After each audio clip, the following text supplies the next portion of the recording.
அவள் ஒருவேளை சீரியல் இன்னைக்கான எபிசோடில் என்ன நடக்க போகுதுன்னு ரொம்ப சூப்பரான ஒரு ப்ரமோ ரிவ்யூ பார்க்கலாம் வாங்க. என்னோட ரிவ்யூ பிடிச்சிருந்தா லைக் பண்ணுங்க. பிஸ்னஸ் மேன் ஜேஎம்ஆர் வந்துட்டு காரில் வந்துட்டு இருக்காங்க. அமெரிக்காவிலேருந்து இந்தியாவுக்கு வந்துட்டு இருப்பாங்க.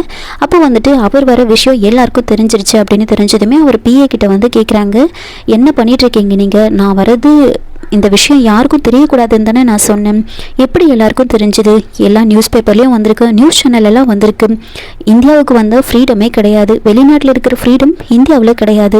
எப்படி விஷயம் தெரிஞ்சுது அப்படின்னு கோவப்படுறாங்க. தெரியல சார், நீங்கள் வந்தது எப்படி தெரியும்னு எங்களுக்கு தெரியல அப்படின்னு சொல்ல, இனிமேல் இந்த மாதிரி கதைலாம் சொல்லிட்டு இருக்காதீங்க அப்படின்னு சொல்லிட்டு பாதிலே காரை நிறுத்த சொல்கிறாங்க. அங்கேயே காரை விட்டு இறங்கிடுறாரு. நீங்கள் எல்லாரும் போங்க, நான் அப்புறமா வரேன் அப்படின்னு சொல்லிட்டு ஃபோனையும் அவங்க கிட்ட கொடுத்து விட்டுடுறாங்க. இன்னொரு பக்கம் அவரோட வீட்டில் மித்ரா எல்லாரும் அங்கே வெயிட் பண்ணிட்டு இருப்பாங்க அவரை மீட் பண்ணுறதுக்காக. இவர் பாதியிலே கார் எல்லாம் அனுப்பிட்டு கோவிலுக்கு போனோன்னு ஆட்டோக்காக வெயிட் பண்ணிட்டு இருக்காரு. அப்போ லக்ஷ்மி அந்த ஆட்டோவில் வராங்க. அந்த ஆட்டோக்காரர்கிட்ட சிவன் கோவிலுக்கு போகணும் அப்படின்னு சொல்ல, இல்லை சார் ஏற்கனவே உள்ள ஆள் இருக்காங்க அப்படின்னு சொல்லும்போது லக்ஷ்மி அவரை பார்க்குறாங்க. பார்த்துட்டு இல்லை நானும் அந்த கோவிலுக்கு தான் போகிறேன், நீங்கள் வாங்க அப்படின்னு சொல்லிட்டு ஜெயம்மாரை கூப்பிடுறாங்க. ஜெயம்மார் லக்ஷ்மியை பார்த்ததுமே ஒரு நிமிஷம் அப்படியே லக்ஷ்மியேவே பார்த்துக்கிட்டு இருப்பாங்க. அதுக்கப்புறமா கொஞ்சம் நேரம் பொறுத்து இன்றைக்கி என் பொண்ணோட பிறந்த நாள், அதுக்கு தான் அர்ச்சனை பண்ணுறதுக்காக போகிறேன் அப்படின்னு சொல்ல, நானும் அங்கே தான் போகிறேன் அப்படின்னு சொல்லிட்டு ரெண்டு பேரும் ஒன்றா சேர்ந்து அந்த ஆட்டோவில் போயிட்டு கோவிலில் இறங்குறாங்க. இறங்கினதுக்கப்புறமா நேராக போயிட்டு அங்கே அர்ச்சனை பண்ணுவாங்க. அப்போது உங்கள் பொண்ணோட பேர் என்ன அப்படின்னு கேட்க, சமிக்தான்னு சொல்கிறாங்க. என் பொண்ணு ஒரு ஆக்சிடெண்ட்டில் கோமாவுக்கு போயிட்டான். என் பொண்ணை பார்த்து நான் அழாத நாள் கிடையாது. அப்போ அவள் எப்போ கண் முழிச்சு என்னை அப்பான்னு கூப்பிடுவா அப்படின்னு நான் ஏங்கிட்டு இருக்கேன் அப்படின்னு சொல்லிட்டு சமிக்தாவோட பேருக்கு அர்ச்சனை பண்ணிட்டு உட்காந்துட்டு இருக்காங்க. இதெல்லாம் கேட்டதுமே லக்ஷ்மி சொல்கிறாங்க, உங்கள் நிலைமையை பார்த்தா எனக்கு ரொம்ப கஷ்டமாக இருக்குது. ஒருத்தர் நம்ம விட்டு போயிட்டா கொஞ்ச நாள் அழுவோம், அதுக்கப்புறம் இந்த வலியை நம்ம தாங்கிப்போம். ஆனால் நம்ம கண் முன்னாடியே நமக்கு பிடிச்சவங்க உயிர் இல்லாமல் அப்படி இருக்கிறத பார்க்கும்போது ரொம்ப கஷ்டமாக இருக்கும் அப்படின்னு சொல்கிறாங்க. அதுக்கப்புறமா லக்ஷ்மி என்ன சொல்கிறாங்கன்னா, இந்த கோவில் ரொம்ப ஸ்பெஷல், இங்கே 11 முறை பிரதட்சணம் பண்ணால் நாம் நினச்சது கண்டிப்பாக நடக்கும் அப்படின்னு சொன்னதுமே அப்போ ஜெயம்ஆர் என்ன பண்ணுறாருன்னா, சரி உடனே நான் அதை பண்ணுறேன் அப்படின்னு சொல்கிறாரு. அதுக்கு லக்ஷ்மி, நீங்கள் ரொம்ப வயசானவர், நீங்கள் இதை பண்ணிங்கன்னா கண்டிப்பாக உங்களால் அது முடியாது, உங்கள் பொண்ணுக்காக நான் வேண்டிக்கிட்டு பண்ணுறேன் அப்படின்னு சொல்லிட்டு லக்ஷ்மி அதை பண்ணுறாங்க. லக்ஷ்மி பிரதட்சணம் பண்ணிட்டு இருக்கும் போதே திடீர்னு ஜெயம்ஆருக்கு ஹார்ட் அட்டாக் வந்துடுது. உடனே லக்ஷ்மி ஓடி வராங்க. உடனே ஹாஸ்பிட்டலுக்கு கூட்டிகிட்டு போங்க அப்படின்னு சொல்ல, அதுக்கு லக்ஷ்மி இல்லை உடனே இவருக்கு சிபிஆர் பண்ணாதான் ஹாஸ்பிட்டல் கூட்டிகிட்டு போகிற வரைக்கும் தாங்க முடியாது அப்படின்னு சொல்லிட்டு உடனே அவருக்கு சிபிஆரை கொடுக்குறாங்க. கொஞ்ச நேரத்தில் அவர் கண் முழிக்கிறாரு. இப்போ எப்படி இருக்கு அப்படின்னு கேட்க, இப்போ பரவாயில்ல அப்படின்னு சொல்கிறாங்க. என்னை நீ ஹாஸ்பிட்டலுக்கு கூட்டிகிட்டு போயிருந்தா கூட காப்பாற்றிருக்க முடியாது, நீ சரியான நேரத்தில் எனக்கு சிபிஆர் கொடுத்து காப்பாற்றிருக்க அப்படின்னு சொல்கிறாங்க. அப்போ லக்ஷ்மி, சரி நீங்கள் எங்கே போகணும்னு சொல்லுங்கள், நான் உங்களை அங்கே கூட்டிகிட்டு போய் விட்டுடுறேன் அப்படின்னு சொல்லிட்டு அவரை ஆட்டோவில் வீட்டுக்கு கூட்டிகிட்டு போகிறாங்க. இன்னொரு பக்கம் மித்ரா அங்கே வெயிட் பண்ணிக்கிட்டு இருப்பாங்க. நம்மள மாதிரி இங்கே நிறைய பேர் இருக்காங்க, நமக்கு போட்டியாக நிறைய பேர் இருக்காங்க போல இருக்குது அப்படின்னு சொல்ல, அப்போ அர்ஜுன் அங்கே வராங்க. சார் இங்கே இருக்கிறவங்களாம் நமக்கு போட்டி கிடையாது, அங்கே பாருங்கள் உங்களுக்கு உண்மையாக போட்டியாக இருக்கிற வராரு பாருங்கள் அப்படின்னு சொல்ல அர்ஜுன் அங்கே வராங்க. அர்ஜுன் கிட்ட பேசுகிறாங்க. எப்படி இருக்கு அப்படின்னு கேட்க, மித்ரா ரொம்ப திமிரா, நான் எப்போவும் நல்லா தான் இருப்பேன் அப்படின்னு சொல்கிறாங்க. என்ன போன முறை மாதிரி இந்த முறையும் நீ ஜெயிச்சிடலான்னு பார்க்குறியா அப்படின்னு சொல்லி கேட்க, அர்ஜுன் கிட்ட மித்ரா கேட்குறாங்க, போன முறை நீ ஜெயிச்சது உனக்கு பின்னாடி ஒரு பொண்ணு இருந்தா, அதனால நீ ஜெயிச்ச அப்படின்னு மித்ரா சொல்கிறாங்க. அதுக்கு அர்ஜுன் நீ இதே மாதிரியே எவ்வளோ நாளைக்கு என்னை நீ கேவலமாக பேசிகிட்டு இருப்பேன்னு நானும் பார்க்குறேன் அப்படின்னு அர்ஜுன் சொல்லிட்டு இருக்காங்க. அதுக்கப்புறமா மித்ரா கிட்ட அர்ஜுன் சொல்கிறாங்க, எப்படி ஒரு காலத்தில் உன்னோட மனைவியும் கூட இருக்கும் போது எல்லாமே உனக்கு அதிர்ஷ்டமாக ஆச்சோ, எல்லாமே நல்லபடியாக போயிட்டு இருந்துச்சோ, உன் மனைவி போனதுக்கப்புறம் உன்னோட வாழ்க்கையில் இருந்த சந்தோஷமே போயிடுச்சுல, அப்படிதான் அப்படின்னு சொல்ல, அதுக்கு மித்ரா, நீ என்ன சொல்ல வர, அவளை பற்றி நீ பேசாத அப்படின்னு ரொம்ப கோவப்படுறாங்க. லக்ஷ்மியை பற்றி ரொம்ப கோவமாக பேசுகிறாங்க.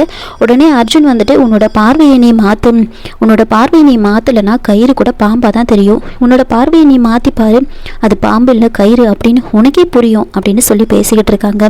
அதுக்கப்புறம் கொஞ்சம் நேரத்தில் லக்ஷ்மியும் ஜெயம்மாரும் அங்கே ஆட்டோவில் வருவாங்க. மித்ராவை லக்ஷ்மி பார்த்துருவாங்க, அப்படியே முகத்தை மறைச்சிக்கிறாங்க. அதுக்கப்புறம் ஜெயம்மா லக்ஷ்மி வீட்டுக்குள்ளே கூட்டிகிட்டு போகிறாங்க. அந்த சமயம் பார்த்து அர்ஜுன் லக்ஷ்மியை பார்த்துருவாங்க. உடனே வீட்டுக்கு கால் பண்ணி அவங்க அம்மா கிட்ட கேட்குறாங்க, அம்மா லக்ஷ்மி அங்கே இருக்காளா அப்படின்னு கேட்க, இங்கே லக்ஷ்மி இல்லை அப்படின்னு சொன்னதுமே அப்போ கண்டிப்பாக உள்ளே போனது லக்ஷ்மி தான் அப்படின்னு கன்ஃபார்ம் பண்ணுறாங்க. உள்ளே போனதுக்கப்புறமா அவர் லக்ஷ்மி கிட்ட பேசிக்கிட்டு இருப்பாங்க. அப்போது என்ன நடக்குதுன்னா அந்த இடத்துல மேனேஜர் வந்து வராரு. அப்போது ஒரு ட்ரஸ்ட்டுக்கு வந்து பணம் கொடுக்கணும் அப்படின்னு சொல்லி செக்கில் கையெழுத்து வாங்குறதுக்காக வராரு.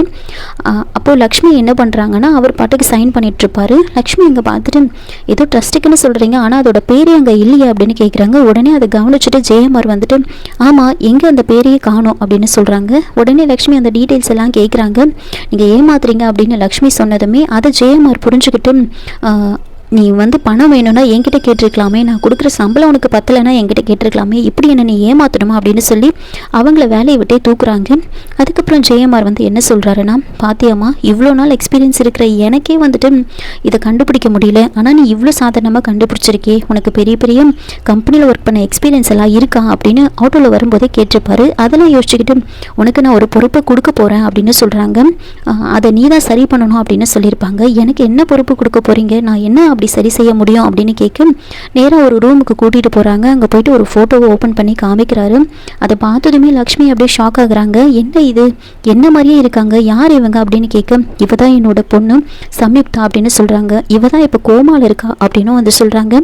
இதை கேட்டதுமே லக்ஷ்மி ஒரு பக்கம் ஷாக் ஆகுறாங்க. அதுக்கப்புறமா வந்துட்டு சரி இப்போ நான் என்ன பண்ணணும் அப்படின்னு கேட்க உன்னை வந்து சம்யுக்தாவா இந்த உலகத்துக்கு நான் அறிமுகப்படுத்த போகிறேன், என்னோட பொண்ணை நான் அறிமுகப்படுத்த போகிறேன். என்னோட எதிரிங்களுக்கு என் பொண்ணோட இந்த நிலைமை தெரிஞ்சால் கண்டிப்பாக அது அவங்களுக்கு பலமாயிடும். அதனால் உன்னை என்னோட பொண்ணை நான் அறிமுகப்படுத்தணும், அதுக்கு நீ ஒத்துப்பியா அப்படின்னு லக்ஷ்மி கிட்ட வந்து கேட்குறாங்க. லக்ஷ்மி நல்லா யோசிச்சு பார்த்துட்டு இல்லை என்னால் இது முடியாது அப்படின்னு சொல்கிறாங்க. அப்போ கரெக்டாக அர்ஜுன் அங்கே வராரு. ஏன் உன்னால் முடியாது அப்படின்னு சொல்லிட்டு உன்னால் கண்டிப்பாக முடியும் அப்படின்னு லக்ஷ்மியை தனியாக கூட்டிகிட்டு போகிறாங்க. இங்கே பாரு லக்ஷ்மி, நீ அங்கே மித்ரா கம்பெனியில் ஒர்க் பண்ணும்போது எவ்வளோ பெரிய ப்ராஜெக்ட் எல்லாம் நல்லா பண்ணியிருக்கு. இப்போ ஒன்று நம்பி இதை அவர் கொடுக்க போகிறாரு, இந்த ப்ராஜெக்டை வந்து கொடுக்க போகிறாரு, அதுக்காக தான் அவர் இங்கே வந்திருக்காரு. அதனால இதை நீ கையில் எடுத்து பண்ணு, கண்டிப்பாக நீ நல்ல விதமாக பண்ணுவ, உன்னோட குடும்பத்தை காப்பாற்றுறதுக்கும் மித்ராவை காப்பாற்றுறதுக்கும் இதுதான் சரியான வழி அப்படின்னு வந்து சொல்கிறாங்க. இதை கேட்டதுமே வந்துட்டு லக்ஷ்மி சரின்னு சொல்லிடுவாங்க. அவரும் ரொம்ப சந்தோஷமாக இது எல்லாருக்கிட்டையும் வந்து சொல்லலான்ட்டு ஒரு மீட்டிங் வந்து அரேஞ்ச் பண்ணுறாங்க. அதில் மித்ரா அர்ஜுன் எல்லோரும் அங்கே வந்திருப்பாங்க.